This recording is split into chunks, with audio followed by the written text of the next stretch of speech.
네, 소개받은 저희 말씀입니다. 먼저 이런 귀한 자리에 소개해 주셔서 감사드리고요. 네, 영광으로 생각합니다. 저희 이비인후과는 일반적인 이비인후과 진료 외에도 영양치료라는 방식을 통해 다양한 안치성 질환들을 환자들과 함께 해결해 가고 있는 기능과 클리닉이기도 합니다.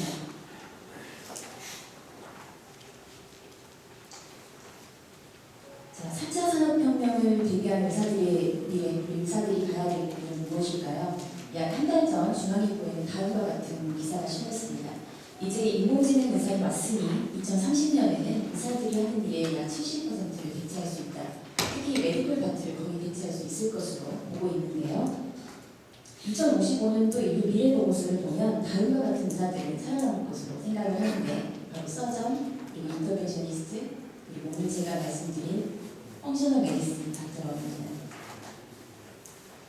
펑셔널 메디슨의 병역부터 말씀을 드리겠습니다. 우리가 진료실에서 환자를 대하는 모습은 모두 컨벤셔널 어프로치로 의과대학에서 배워온 치료의 하나의 방식입니다. 예를 들어 진료실에 감기 환자가 들어옵니다. 대부분의 의사들이 치료하는 방식은 이렇습니다. 통증이 있다면 진통제, 콧물에는 콧물약, 기침이 나온다면 진해제나 거담제를 사용합니다. 대부분의 환자는 이러한 간단한 처방 방법으로 좋아집니다. 그러나 어떤 환자들은 감기가 한 달이 가도 잘 낫지를 않죠. 약 먹고 잘 쉬라고 의사가 이야기를 하는데 잘 쉴 수가 없습니다. 면역력은 바닥입니다. 스스로 이겨낼 수 있는 힘이 없는 거죠. 자주 재발하는 난치성 불안비양 환자들이나 아토피 환자들은 어떤가요? 스테로이드 외에 의사들이 해줄 수 있는 것이 있을까요? 암 환자들은 어떤가요? 몇 개인지 진단을 받고 또 크라이테리아에 맞춰서 수술이나 방사선 항암 치료를 진행을 합니다. 그러나 어떤 환자들은 이러한 컨벤셔널 트리트먼트 자체를 잘 이겨내지를 못합니다. 또한 현대의학은 고혈압이나 당뇨, 류마티스 관절염, 하시모토 갑상선염 이러한 자가면역 질환 환자들에게 평생을 몇 알의 약으로만 살아가라고 이야기하는 경우가 많습니다. 이런 환자들에게 컨벤셔널 어프로치만으로 답을 줄 수는 없습니다. 이런 펑셔널 메디슨은 질병이나 증상만을 보는 것이 아니라 그 병을 가지고 있는 환자 전체를 보고 인체의 대사와 면역을 조정해서 스스로 질병을 극복해낼 수 있게 결과적으로는 약을 끊을 수 있게 도와주는 방법입니다. 그렇다면 건강한 면역을 정의하는 것은 무엇일까요? 먼저 킬러 T셀과 안티바디 프로듀싱 T셀의 균형, 그리고 헬퍼 T셀과 레귤레이터 T셀 사이의 균형으로 면역 체계의 턴온과 턴오프가 얼마나 잘 되는가, 그리고 우리 몸의 면역비가 내 몸의 고유 물질과 바이러스나 박테리아 같은 외부 침입자들을 얼마나 잘 구별해내는가에 달려 있습니다. 이러한 세 가지가 실패할 때 결국 인플라메이션이 발생하게 되고 가볍게는 감기에서부터 암이라든지 만성질환, 고혈압, 당뇨, 그리고 자가면역 질환들이 발생하게 됩니다. 이러한 기능의학 치료의 근간이 되는 영양소는 크게 두 가지로 나눌 수 있는데요. 먼저 마크로뉴트리언트는 우리가 흔히 아는 탄수화물, 지방, 단백질, 그렇게 칼로리를 주로 담당하고 있고요. 대한민국에서는 더 이상 이런 마크로뉴트리언트가 부족한 사람들을 찾아보기 어렵습니다. 반면 마이크로뉴트리언트는 생각보다 심각하게 부족합니다. 기능학이 중요시하는 부분도 바로 이 마이크로뉴트리언트에 있습니다. 제가 진료실에 늘 주는 표이고요. 바로 TCA 사이클입니다. 제가 기능의학을 하게 만든 표이기도 하고요. 아마 의사라면 누구나 한 번쯤 본과 때 외워서 그대로 쓰는 시험하고 본 적 있으실 겁니다. 자, 탄수화물, 단백질, 지방을 이용해서 만들어지는 ATP, 다양한 뉴로트랜스미터들, 그리고 호르몬들, 우리 몸을 구성하고 있는 그 어떤 조직도 세포도 이 미토콘드리아를 가지고 있지 않는 곳은 없습니다. 그 어떤 것도 이 TCA 사이클을 이용하지 않는 곳은 없습니다. 대부분의 마이크로뉴트리언트는 이 TCA 사이클을 움직이고 있는데요. 마치 정교한 기계를 만들어내는 공장의 인부들 같은 그런 역할을 하고 있는 것이죠. 이런 마이크로뉴트리언트들은 미토콘드리아의 기본 업무가 잘 이루어지게 해주는 기초적인 역할을 하는 종류들과 미토콘드리아의 성능을 파워업 시켜주는 성분들로 분류해 볼 수 있겠습니다. 이제 환자의 상태에 따라서 어떠한 영양소를 사용할 건지는 의사의 몫입니다. 자, 비타민 수액하면 마이어스카테인이라는 용어는 한 번씩 들어보셨을 겁니다. 대부분의 병원에서 영양수액하면 가장 기본적으로 시작하는 이 마이어스카테인 무엇일까요? 만약 선생님들께서 단 한 가지의 영양소로 IVF를 해야 한다. 바로 비타민 김치입니다. 요즘처럼 햇살이 나올 때는 잘 지은 따뜻한 밥 하나로도 굉장히 맛이 있죠. 바로 이 비타민 C는 밥에 해당합니다. 다음으로 중요한 영양소는 마그네슘입니다. 마그네슘은 국에 해당하죠. 다음으로 에너지 부스터에 해당하는 비타민 B5, 6, 12입니다. 이것은 반찬에 해당합니다. 바로 그 구성이 마이어스 칵테일이고 미국의 내과 의사인 존 마이어스가 처음 사용해서 붙여진 이름입니다. 이 마이어스 칵테일은 너무나도 중요해서 심지어는 후쿠시마 원전 사태 이후로 원전 근처에 접근한 모든 공무원들은 이 원전 출입 전후로 마이어스 칵테일을 반드시 IV 하도록 일본 후생청에서 적시하고 있을 정도입니다. 여기에 리버 대사의 페이스워크에 모두 작용하는 글루타치온, 그리고 라이넥, 폴솔티아민, 히시파겐, N-아세틸시스테인, 알파리폴릭산, 멀티미네랄 믹스처, 비타민 D 등등은 이러한 잘 차려진 기본 밥상인 마이어스 칵테일에 화려하게 올라가는 갈비찜이나 탕 같은 그런 요리라고 생각하시면 됩니다. 자, 영양소라면 음식으로도 보충이 충분한데 왜 이렇게 마이크로뉴트리언트가 부족해지고 질병이 오게 되는가? 바로 우리의 음식 피라미드가 완전히 변했기 때문입니다. 자, 다음 슬라이드를 보시면 1993년도, 그래서 25년 전에 일본 후생청에서 자국의 식품성분 분석 자료를 내놓은 겁니다.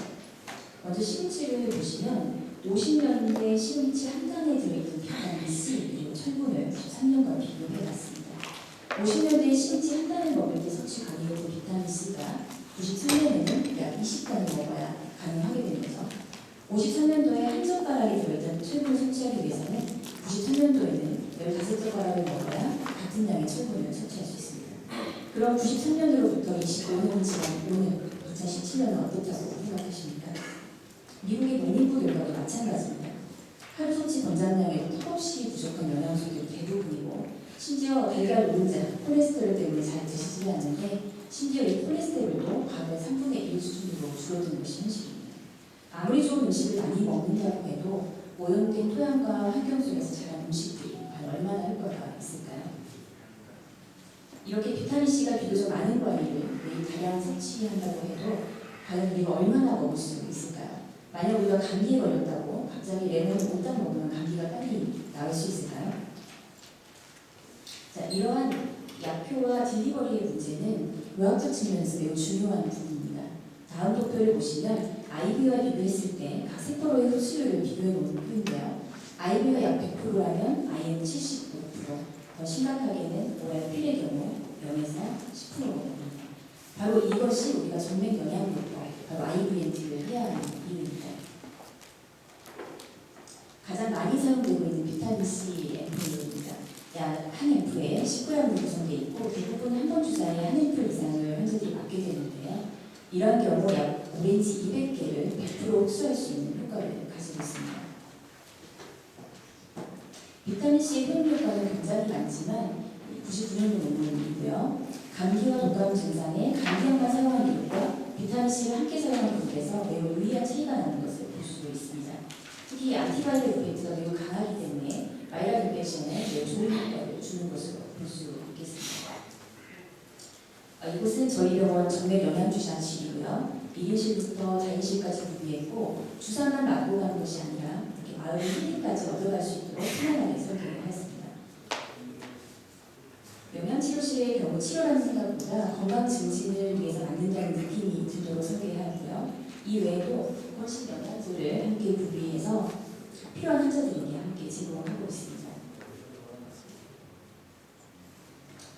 몸의 대사와 면역을 알아보는 기능학적 검사에는 매우 여러 가지가 있는데 그 중에서 제가 시행했던 모바일 미네랄 검사 말씀드리겠습니다.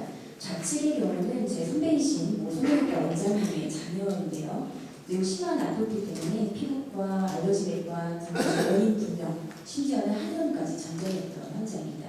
검사 결과를 보시면 아연과 이 구리의 비율이 정상의 경우에는 10대 1에서 약 8대 1 정도 되어야 되는데 완전히 반대로 역전이 되어 있고 이러한 경우 체내 히스타민 저장이 안 되기 때문에 과도한 히스타민 방출로 인해서 다양한 알러지 증상 및 아토피가 발생했던 겁니다.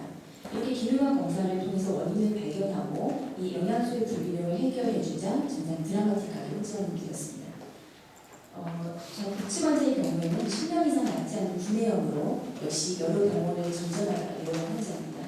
대학병원에서 조직검사를 수차례 받았지만 여기서도 역시 원인 이상 특별한 치료 방법을 찾지 못해서 내원했던 환자입니다. 모발 검사상 심한 납 중독이 발견이 되었고요. 킬레이션 녹복이라는 것을 통해서 체내의 납을 모두 제거한 뒤에는 완치되는 상태입니다. 이렇게 현대의학에서 원인이 발견되지 않으면 환자들은 대부분 항의원이나 민간요법을 전전합니다. 아마 이는 현대의학을 하는 우리 의사들에게도 분명한 책임이 있고 우리가 반드시 기능학에 꼭 관심을 가져야 하는 이유입니다. 다음은 치료를 받은 후에 환자들이 적어주신 다양한 후기들이고요. 가벼운 감기 몸살이나 만성 피로부터 아토피나 암 환자들까지 매우 다양한 환자분들이 적어주신 후기들을 보실 수 있습니다. 자, 정맥용양요법을 이용한 안티에이징은 주로 노화의 주범이라고 할 수 있는 활성산소가 말을 시행하게 되는데요. 이 두 가지만 기억하시면 됩니다. 첫 번째는 활성산소를 제거해주는 큰 엔진, 대청소의 역할을 하는 것은 바로 글루타치온과 알파리포익산, 그리고 장청소를 역할을 해주는 중앙의 작은 엔진이 비타민 C와 코코페롤입니다. 이 작은 엔진은 큰 엔진을 리사이클할 수 있게 도와주고 항산화 요법을 하실 때는 보통 5% DW를 사용하시는 것이 이 엔진을 돌아가게 하는 데 매우 도움이 되겠습니다. 약 20분에서 길게는 50분 정도 주사하시면 모두 끝나게 되고 주사한 후에 약 60분 정도 하시면 대청소는 끝나게 됩니다. 마지막으로 요즘 가장 핫 이슈인 비타민 D에 대해서 말씀드리겠습니다. 비타민 D는 피부의 콜레스테롤을 가지고 햇빛을 맞아 만들어지는 호르몬이죠. 첫 번째 사진을 보시면 부산 해운대를 보시는데요. 깨끗한 피부를 선호하는 우리나라의 국민성 때문에 우리나라 사람들과 외국인들의 햇빛을 받는 모습이 다른 것을 볼 수 있습니다. 다음은 동아의대 연구 결과이고요. 오토토니아의 디미네랄라이제이션이 BPPD 발생의 원인이 되고 이는 비타민 D 결핍으로 인한 칼슘 호메오스타시스의 디스터번스 때문으로 비타민 D 보충이 BPPV의 치료와 재발 방지에 매우 중요한 역할을 합니다. 다음은 항알러지 효과인데 서울대병원 연구 결과이고요. 비타민 D 수치가 낮을수록 알레르라이나이티스 유병률이 굉장히 높고 증상도 심하고 비타민 D가 충분할 경우에는 알러지를 유발하는 T 림포사이트를 안정시키고 알러지를 억제하는 레귤레이트 T세 기능을 강화할 수 있기 때문에 비염 예방과 증상 완화가 가능합니다. 다음으로는 세로토닌 리셉터의 작용에서 항오일 효과를 가지고 있다는 것인데요. 이 때문에 행복 비타민이라는 별칭이 있고 주사 후 약 10일째 실질적 항우울 효과가 피크타임이 되기 때문에 중요한 시험이나 면접을 앞둔 사람들이 미리 맞게 되면 굉장히 효과가 좋습니다. 우리가 주먹구구식 한의학적인 접근으로 청심환을 복용하는 것이 아니라 과학적 근거에 의한 가장 효과적인 성분이라고 볼 수 있겠습니다. 마지막으로 항암 효과인데요. 암세포의 핵에 있는 이런 DNA나 일중 나선형 구조가 분리돼서 암세포가 증식되는데 이 구조에 비타민 D 수용체가 있고 이 수용체가 활성화되면 이중 나선형 구조가 분리되지 못하기 때문에 암세포의 증식이 억제되어서 전이와 재발 억제, 암 예방이 가능하다는 것입니다. 이렇게 IBNT는 의사 자신의 건강을 지킬 수도 있고 그리고 가족의 건강을 지킬 수 있는 매우 중요하고 건강한 방법입니다. 우리 관심을 갖게 되시는 계기가 되시길 바랍니다. 감사합니다.